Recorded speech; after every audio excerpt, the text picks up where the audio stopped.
नवरात्र का चौथा दिन, चौथा अध्याय।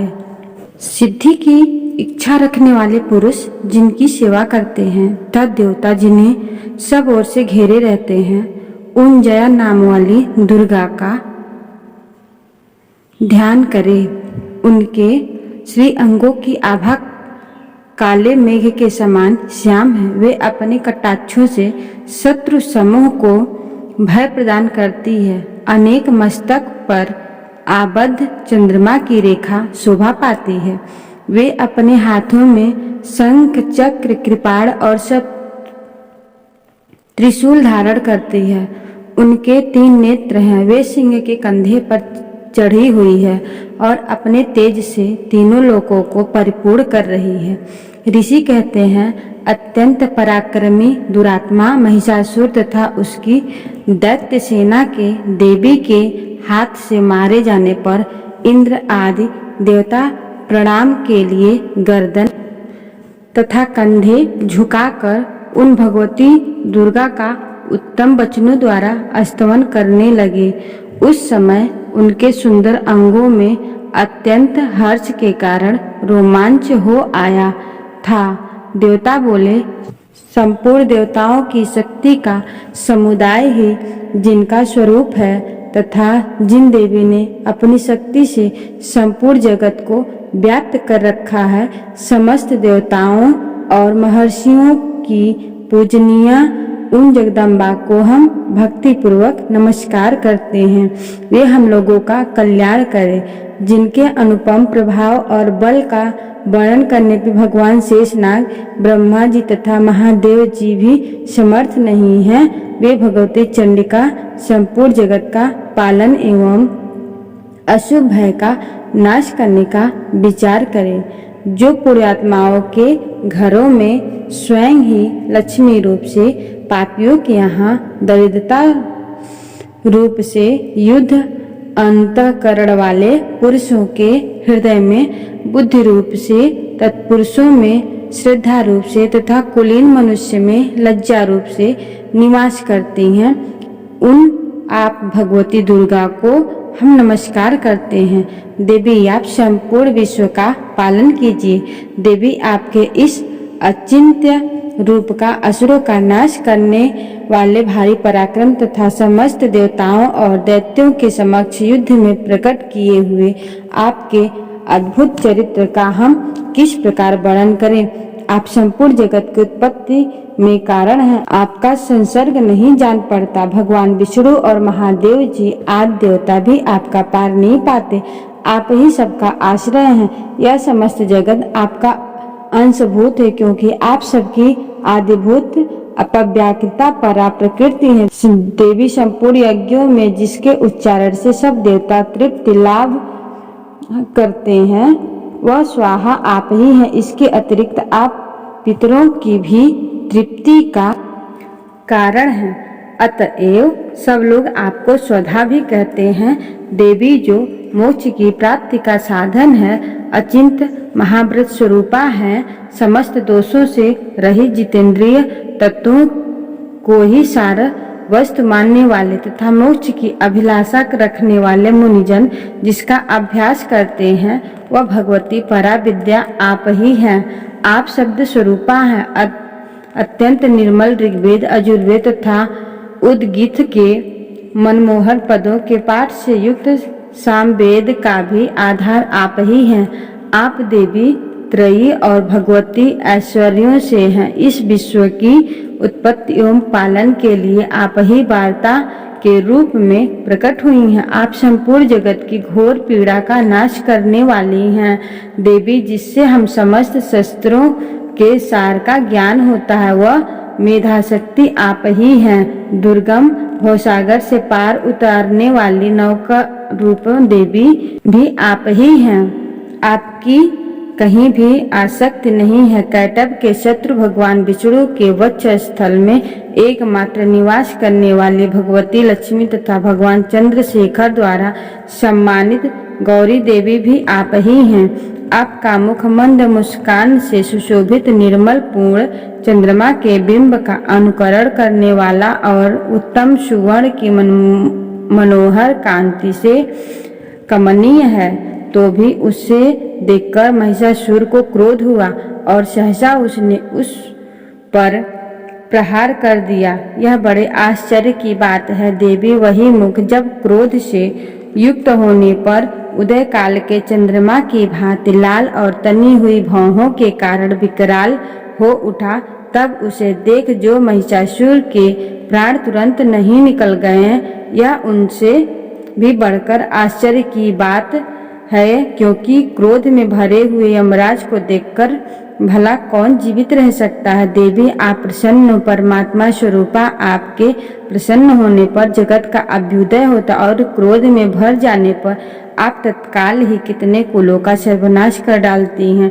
यह बात अभी अनुभव में आई है, क्योंकि महिषासुर की यह विशाल सेना क्षण भर में आपके कोप से नष्ट हो गया है। सदा अभ्युदय प्रदान करने वाली आप जिन पर प्रसन्न रहती हैं, वे ही देशों में सम्मानित हैं। उन्हीं को धन और यश की प्राप्ति होती है। उन्हीं का धर्म कभी शिथिल नहीं होता, तथा वे ही अपने हृष्ट पृष्ठ स्त्री पुरुष और भृत्यों के साथ धन्य माने जाते हैं। देवी आपकी ही कृपा से पुण्यात्मा पुरुष प्रतिदिन अत्यंत सदा सब प्रकार के धर्मानुकूल कर्म करता है और उसके प्रभाव से स्वर्ग लोक में जाता है। इसलिए आप तीनों लोकों में निश्चय ही मनोवांछित फल देने वाली हैं। माँ दुर्गे आप स्मरण करने पर सब प्राणियों का भय हर लेती हैं और स्वस्थ पुरुषों द्वारा चिंतन करने पर परम कल्याणमयी बुद्धि प्रदान करती हैं। दुख दरिद्रता और भय हरने वाली देवी, आपके सिवा दूसरी कौन है जिसका चित्त सबका उपकार करने के लिए सदा ही दयार्द रहता है। देवी, इस राक्षसों के मारने से संसार को सुख मिले तथा ये राक्षस चिरकाल तक नरक में रहने के लिए भले ही पाप करते रहे हों, इस समय संग्राम में मृत्यु को प्राप्त होकर स्वर्ग लोक में जाएं, निश्चय ही यही सोचकर आप शत्रुओं का वध करती हैं। आप शत्रुओं पर शस्त्रों का प्रहार क्यों करती हैं? समस्त असुरों को दृष्टिपात मात्र से ही भस्म क्यों नहीं कर देती? इसमें यह रहस्य है, ये शत्रु भी हमारे शस्त्रों से पवित्र होकर उत्तम लोकों में जाएं। इस प्रकार उनके प्रति भी आपका विचार अत्यंत उत्तम रहता है।